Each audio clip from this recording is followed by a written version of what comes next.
جب اذان کا حکم ہوا کہ بھئی نماز کے لیے پہلے نماز تو فرض ہو گئی تھی، لیکن نماز کا اعلان کیسے کیا جائے؟ کوئی کہتا گھنٹی بجا دو، کوئی کہتا ایک آدمی مقرر کرو جو ہے جو گلیوں میں اعلان کرتا پھر ایک نماز کا ٹائم ہو گیا ہے، کوئی کچھ کہتا کوئی کچھ کہتا۔ ایک صحابی نے آ کر کے اللہ کے نبی سے فرمایا کہ اللہ کے نبی، مجھے خواب میں کچھ الفاظ بتائے گئے ہیں کہ اس طرح سے یہ الفاظ کہہ دیا کرو ہر نماز کے وقت، اور وہ الفاظ تھے اذان کے، اللہ اکبر اللہ اکبر۔ تو اللہ کے نبی نے کہا کہ یہ اللہ کی طرف سے ہے اور اسی کو مقرر کرتے ہیں۔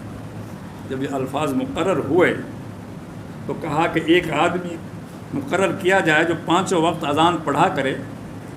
تو پھر سب سے پہلے نام آیا حضرت بلال رضی اللہ تعالیٰ عنہ کا کہ یہ اللہ کے نبی کے سب سے پہلے مؤذن یہ ہیں۔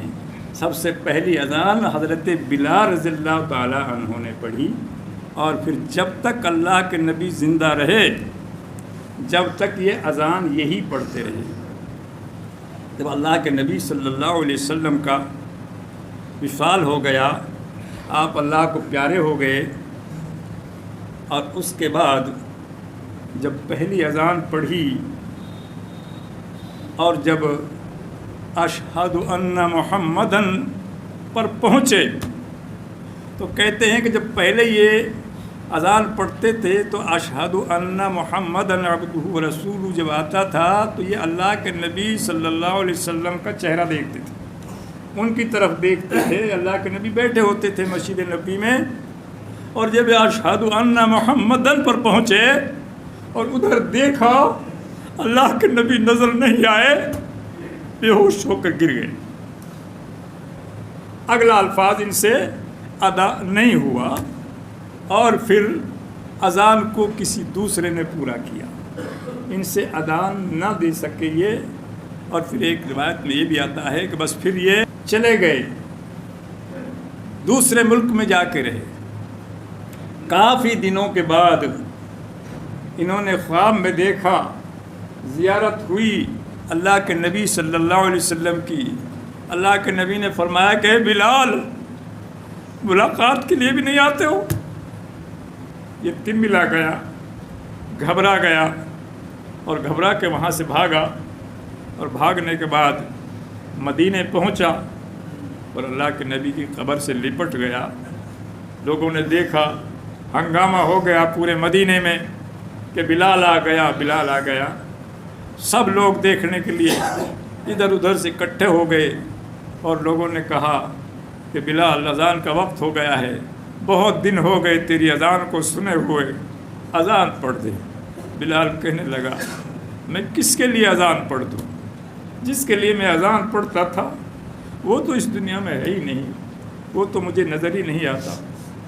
لوگوں نے کہا یہ نہیں پڑھے گا، جاؤ حضرت حسن اور حسین کو بلا کے لاؤ، اللہ کے نبی کے نواسے ہیں، ان کا کہا یہ نہیں ٹالے گا، شاید ان کے کہنے سے اذان پڑھ دے۔ حسن حسین کو بلا کر لایا گیا، اور پھر انہوں نے ان سے اذان پڑھنے کے لیے کہا، تو یہ پھر اذان پڑھنے کے لیے تیار ہوئے۔ اور جب پہلی اللہ اکبر ان کی نکلی اور مدینے میں سنائی دی تو کہتے ہیں کہ تمام عورتیں، بچے، بڑے، بوڑھے، جوان سارے باہر نکل آئے، اور ہنگامہ ہو گیا کہ حضرت بلال آ گئے۔ اللہ تبارک و تعالیٰ نے جس کو بھی اللہ کے نبی کی صحبت عطا کر دی، جو بھی اللہ کے نبی کے طریقے پر چل گیا، جس نے بھی اللہ کے نبی کا طریقہ اختیار کر لیا، وہ ایسا کنچن بن گیا، ایسا ہیرا بن گیا کہ دنیا کی کوئی قیمت اس پر لاگو ہوتی ہی نہیں، پوری دنیا اس کی قیمت ادا کر سکتی ہی نہیں۔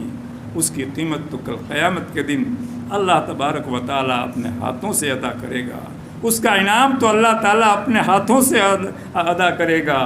یہ جو ہے قیمت ہے اللہ کے نبی صلی اللہ علیہ وسلم کی شریعت پر عمل کرنے کی، اللہ کے نبی کی باتوں کو ماننے کی۔ اور جب ہم اللہ کے نبی کی باتوں کو ٹھکرائیں گے، ان کے حکموں کو توڑیں گے، ان کے حکموں کو نہیں مانیں گے، تو پھر ہم دنیا کے رذیل ترین انسان بن جائیں گے۔ اللہ تبارک و تعالیٰ فرماتا ہے کہ ہم نے انسان کو سب سے اچھی شکل میں پیدا کیا ہے، فی احسن تقویم، سب سے اچھا ہم نے انسان کو بنایا ہے، لقد خلقنا الانسان فی احسن تقویم۔ اور اگر یہ ہم سے روگردانی کرے گا، اگر یہ نافرمانی کرے گا، اور اگر یہ ہمارے حکموں کو توڑے گا تو ثم رددناہ اسفل السافلین، پھر ہم اس کو جہنم کے سب سے نچلے طبقے میں ڈال دیں گے۔ یہ اللہ کا حکم ہے، اللہ کا فرمان ہے، قرآن کا حکم ہے، قرآن کی آیت ہے۔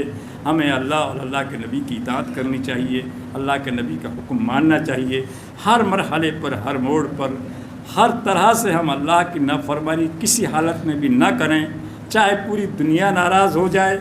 اللہ تبارک و تعالیٰ نیک عمل کرنے کی توفیق عطا فرمائے، حق بات کہنے کی توفیق عطا فرمائے، اور تمام مسلمانوں کو اس پر عمل کرنے کی توفیق عطا فرمائے۔